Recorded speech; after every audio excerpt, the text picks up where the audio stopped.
Funding for this program is made possible by Burke Nursery and Garden Center in Burke, Virginia. You'll find trees and shrubs, perennials and annuals, water garden supplies, houseplants, and bird and gardening supplies. Burke Nursery also provides landscape, plant diagnostic, and installation services, as well as the October month-long Pumpkin Playground Festival featuring hay rides and much more. For more information, you can check out their website or call 703-323-1188. Welcome to Gardening with Burke Nursery, the show where we help you grow your garden and increase the curb appeal of your yard. I'm your host, Misty Kacheris, the horticulturalist at Burke Nursery and Garden Center. You know, when we enter the winter months, many of us start suffering from what I like to call gardening withdrawal. For us, it's hard to realize that we can't do much outside. Either the ground is too frozen to plant, or the air is just too cold for those plants to grow. And we need to find ways to keep on gardening. So for me, one of the best ways to keep on gardening is to renovate my yard. This means creating a new landscape. So please join me today as I share some basic landscaping techniques. It's really common to want to rejuvenate your yard every few years. Lifestyles change. Maybe you want less garden maintenance, or maybe it needs to be more child-friendly, or your real estate agent is recommending it because you plan on moving and you need to increase your curb appeal. Whatever the reason, you know it's time to do something. We can't cover everything here in this show, but there are a few tips that I would like to share with you. I'm a very visual person, and the tips that I want to share with you are things that you can do at home, not only with yourself, but you can have your kids do this. You can have other family help you with coming up with some of these landscape design techniques. So first, you need a few tools. And I have these tools in front of me. You can go to any craft store and just buy yourself some styrofoam cones. And these styrofoam cones represent evergreen trees. And they're your tall evergreen trees. Perhaps a green giant arborvitae that might grow 40 to 60 feet tall. And then these cones represent your smaller trees. Perhaps, let's say, a green giant arborvitae that grows only maybe 15 feet tall, or perhaps another evergreen that could be a autoleucon evergreen that again grows about 10 to 12 feet tall. And then we have these styrofoams, and these are even a little shorter.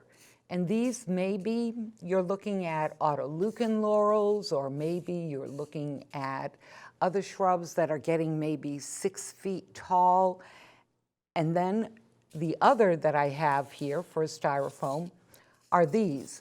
And these styrofoam pieces, actually, when you purchase them, they come this way. So they're actually a sphere when you purchase them on one side and flat on the other side. But I found it easier to work with these when they're cut in half. So I cut them in half, and these spheres represent your shrubs, your maybe azaleas, maybe spirea, but basically your 4-inch shrubs. And then if you really want to get creative, what you can do is you can get some houseplants in 3-4-inch pots, such as this marantha, and pretend the marantha is a deciduous tree. And what does deciduous mean? Deciduous means that it loses its leaves in the winter. Evergreen means that it stays green forever. It doesn't lose its leaves. And then this little asparagus fern, this is cute.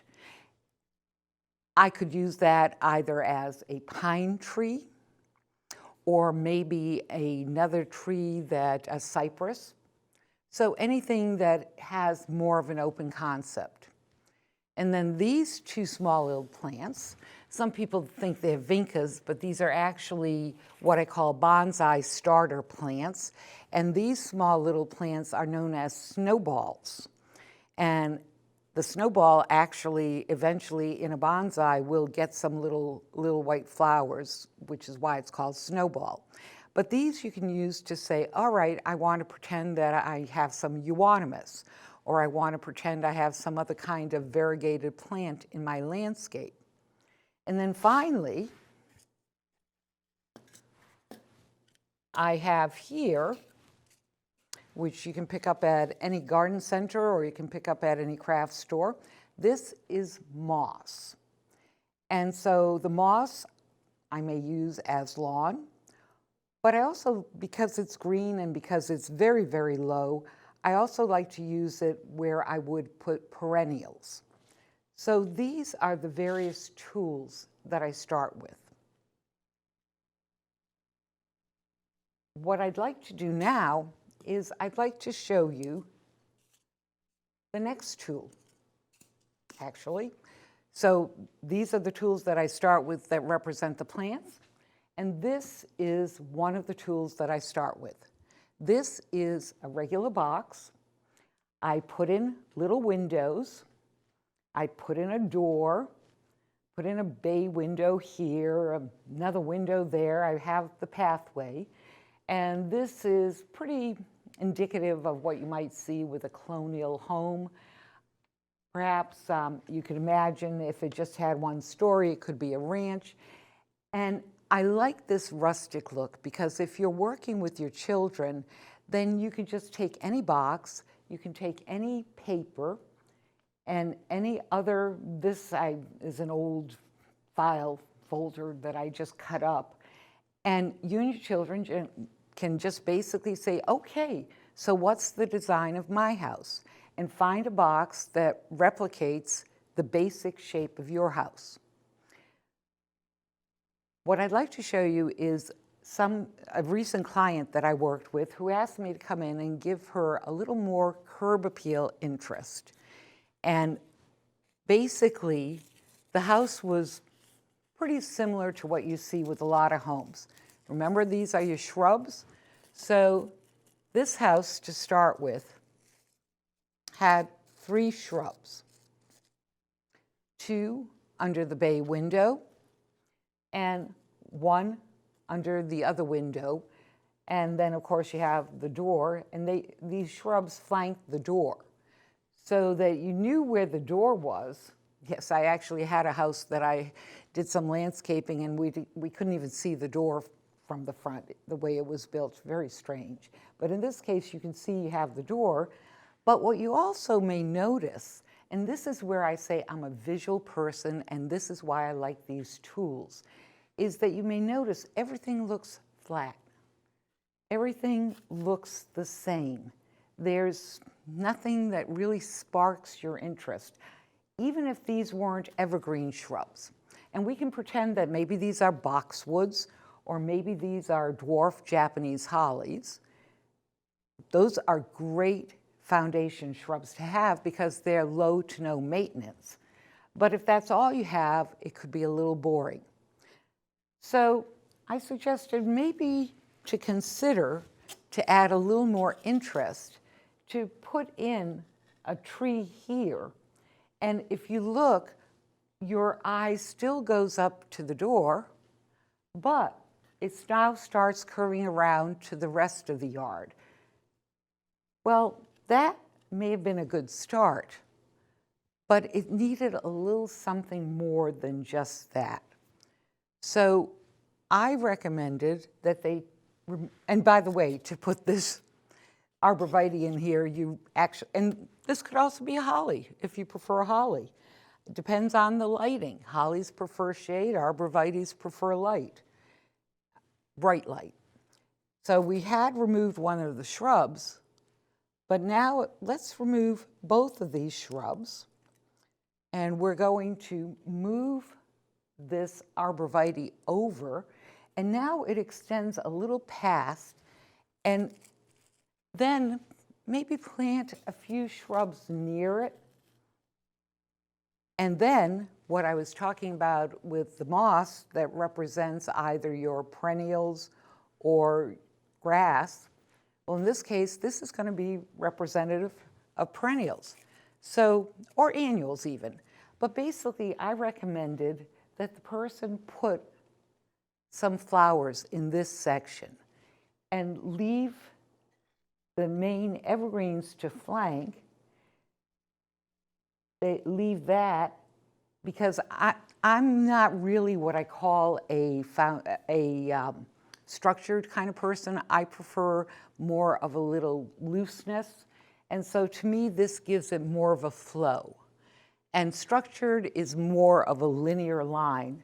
So if this were a structured, basically you could have, and you've seen houses where they have liriope just coming down the sides, and then they leave the shrubs there. And this is a very structured approach. But I happen to like the less structured and the more flowy approach.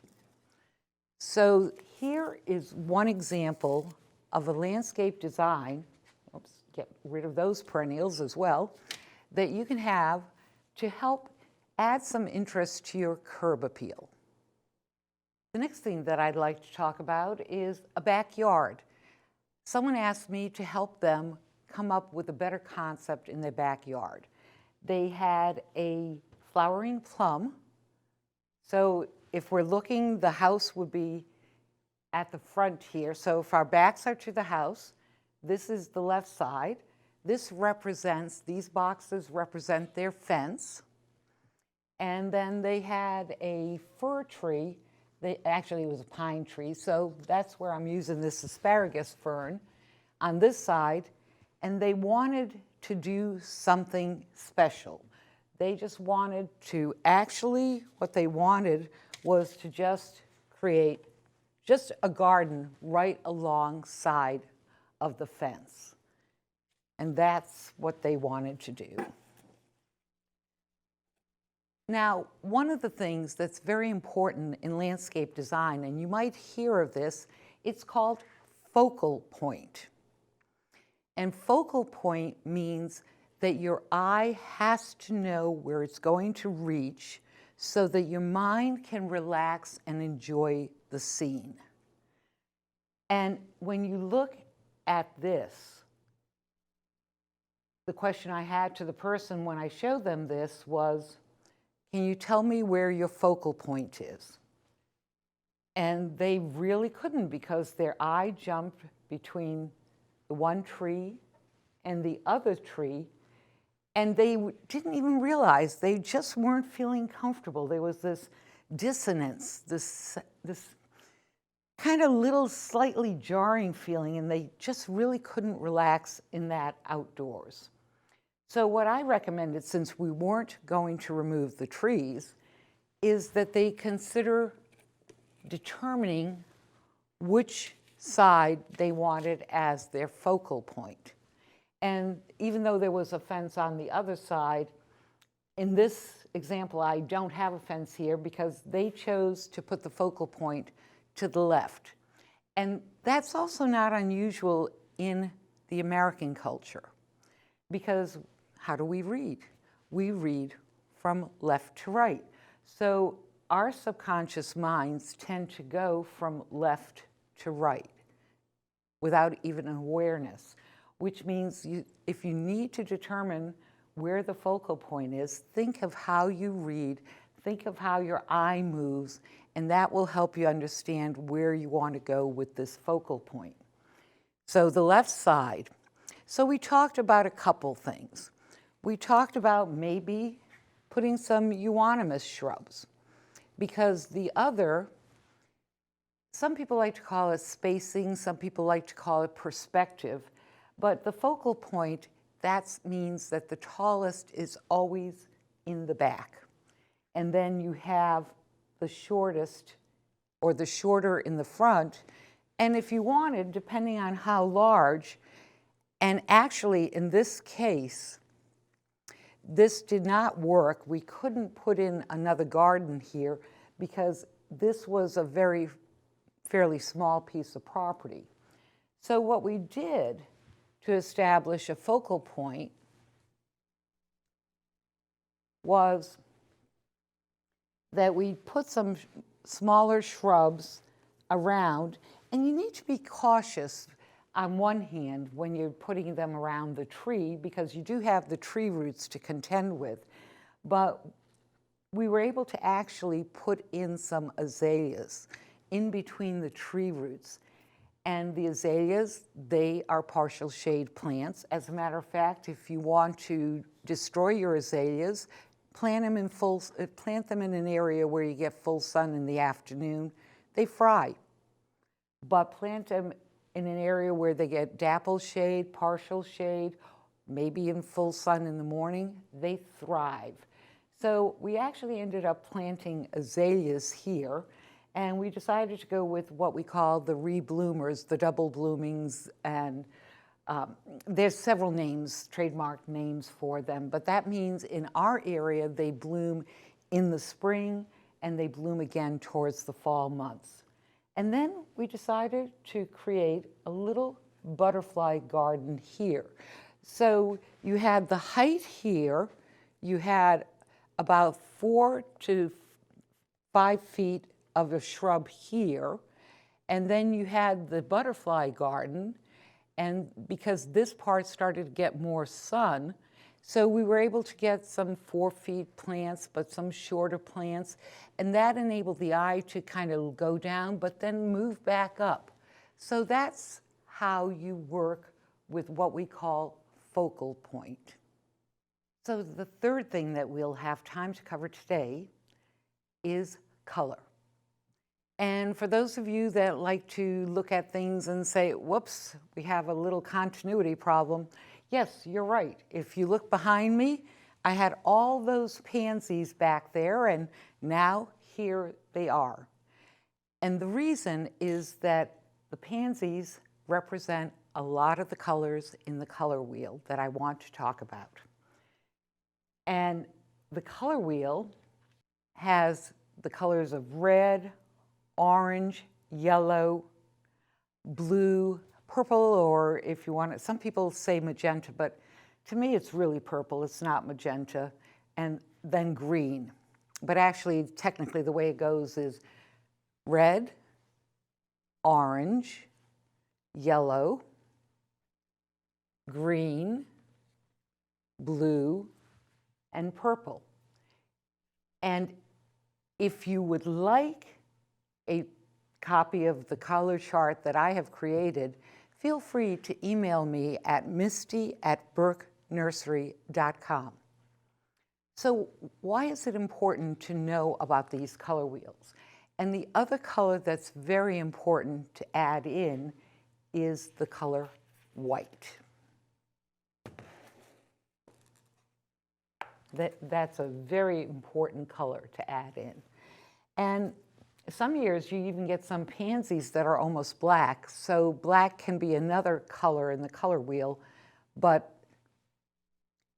don't spend a lot of time thinking about that when you're thinking about your plants.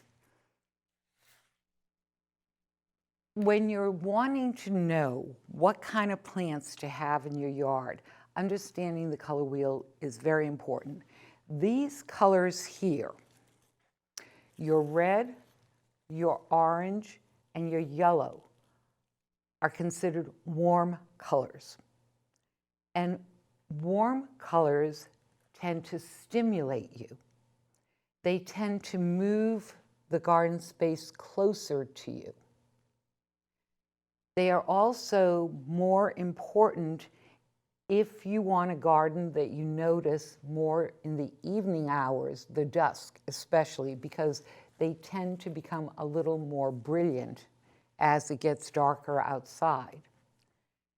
These colors, not your white, we'll talk about the white in a bit, your greens, and there are some plants that are just leaf. And so those leafy plants may have the variegation, and they may not. And in case you don't know what variegation is, this is actually a house plant. It's called a little snowball, but this is a plant where the leaves are variegated. And what that means is that you have green on the leaves, and then in this case you have white. And there are some variegated plants that have green and yellow, and there are some variegated plants actually that have some red and green leaves as well. But your most common with the variegation is the green and the white.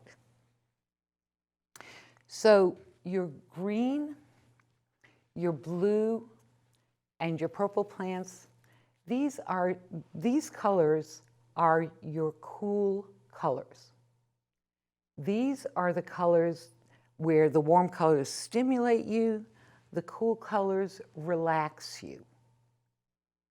And they tend to draw you to the back so that they tend to recede and pull you back. So that's where, when you're looking at your property, if you have a lot of bright sunlight, you may actually decide the cool colors in that bright sunlight work better, because what can happen if you have too much bright sunlight and you have the warm colors, you may find that those warm colors start kind of fading in the background. And then there's white. And white is important because white is the color that makes things pop. And what I often like to do when I'm landscaping for someone and we're looking at plants, especially I'll ask them, what's your favorite color? Or I'll take a look at the house. What are the colors of the shutters? Is it a brick house? Is it a clad house? What type of colors am I seeing? What type are going to go with that house? And also, are they planning on maybe painting the shutters or maybe changing the color scheme within the next year or two? That's something to think about. You don't want to plant everything and suddenly find that the colors don't work because they've changed the colors on the house. So one concept is to plant your cool colors in the front and then take the white and put the white in the back. And what happens is, as the person is walking by here, let's say they're walking in front, they will notice these, but suddenly this white popping behind that actually enhances the dark colors. Another way, if you don't want the white, yellow is a great complementary color, especially with your purples. So that can work very, very nicely. And again, the same theory, putting the brighter colors in the back so that that enhances those darker colors in the front and lets your eye pop so that you see what happens. So there we have how color works and how color operates and how you can use color in your yard to enhance your landscape. Creating a landscape plan isn't quite as difficult as you think it is if you follow some of these techniques. But if you have any questions, you can just email me at misty@burkenursery.com. I'm your host, Misty Kacharis, and I'd like to thank you for spending your time with me here at Gardening with Burke Nursery. I'm looking forward to helping you grow your garden. Funding for this program is made possible by Burke Nursery and Garden Center in Burke, Virginia. You'll find trees and shrubs, perennials and annuals, water garden supplies, houseplants, and bird and gardening supplies. Burke Nursery also provides landscape, plant diagnostic, and installation services, as well as the October month-long Pumpkin Playground Festival featuring hay rides and much more. For more information, you can check out their website or call 703-323-1188.